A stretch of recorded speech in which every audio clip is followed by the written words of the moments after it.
Welcome learners. Dear learners, आज इस video lecture में मैं आपको करवाने जा रही हूँ important question that is distributed database. Distributed database का जो क्वेश्चन है ये पीजीडीसीए, बीसीए और एमसीए तीनों लर्नर्स के लिए बहुत इम्पोर्टेंट है। Let's discuss what is distributed database. अगर हम डिस्ट्रीब्यूटेड डेटाबेस की बात करें from the user point of view, तो जो यूजर है उसको क्या लगेगा कि जो डिस्ट्रीब्यूटेड डेटाबेस है वो एक सिंगल एप्लीकेशन है। जैसे कि आप स्लाइड में देख रहे हो, these databases from the viewpoint of a user are a single application। User के पॉइंट ऑफ व्यू से ये एक सिंगल एप्लीकेशन है। लेकिन अगर हमने इसको डिफाइन करना है तो कैसे डिफाइन करें? क्वेश्चन आपको आ सकता है that what is distributed database या define database. Define distributed database. So a distributed database defines the distribution of database application system in many different computer sites। जो डिस्ट्रीब्यूटेड डेटाबेस है वो डिफरेंट कंप्यूटर साइट्स के ऊपर distributed होता है और different users के डीबीएमएस एनवायरनमेंट को सपोर्ट करता है। So once again I repeat, a distributed database defines the distribution of database application system in many different computer sites supporting their own DBMS environment।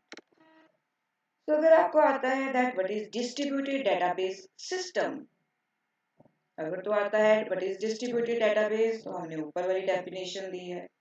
But अगर आता है that what is distributed database system, तो distributed database system जो है it is managed by A distributed database management system. किसको? Distributed database को कौन manage करता है? Distributed database management system. तो डिस्ट्रीब्यूटेड डेटाबेस मैनेजमेंट सिस्टम जो है वो टू पार्ट्स में हो सकता है divided. One is homogeneous and another one is heterogeneous. Right? तो आई होप कि आपको समझ आ गया होगा कि what is distributed database. Functions of distributed database. First function is it allows access to remote sites.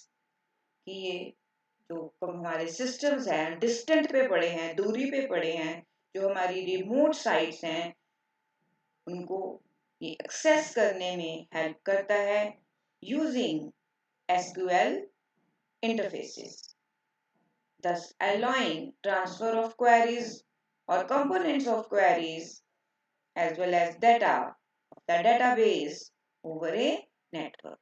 इसी कारण हम अपनी क्वेरीज को क्या कर सकते हैं? एग्जीक्यूट कर सकते हैं over a network. Next it has complete control over the system catalogue. और इसका सिस्टम कैटलॉग के ऊपर कंप्लीट कंट्रोल होता है। डिस्ट्रीब्यूटेड डेटाबेस का सिस्टम कैटलॉग के ऊपर कंप्लीट कंट्रोल होता है और इसमें होता क्या है that stores the details of data distribution. Data जो है वो कहाँ कहाँ पे डिस्ट्रीब्यूटेड है उसका पता चलता है।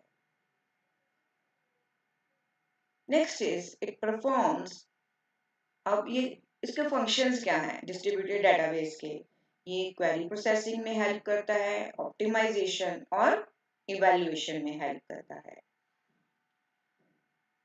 Next is one of the major function of the distributed database system is the control of distributed concurrent transactions, जो ट्रांजैक्शंस कंकरेंट हैं उनको कंट्रोल करता है to maintain the consistency of data.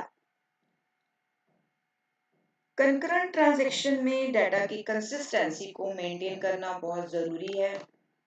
Consistency means कि डाटा की accuracy को maintain करना ज़रूरी है, that may be replicated across various sites.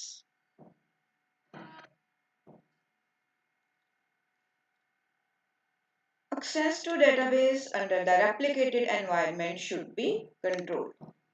Next function क्या है डिस्ट्रीब्यूटेड डेटाबेस का, कि जो हमारा डाटा अलग अलग साइट्स के ऊपर पड़ा है उसकी एक्सेस को कंट्रोल करना।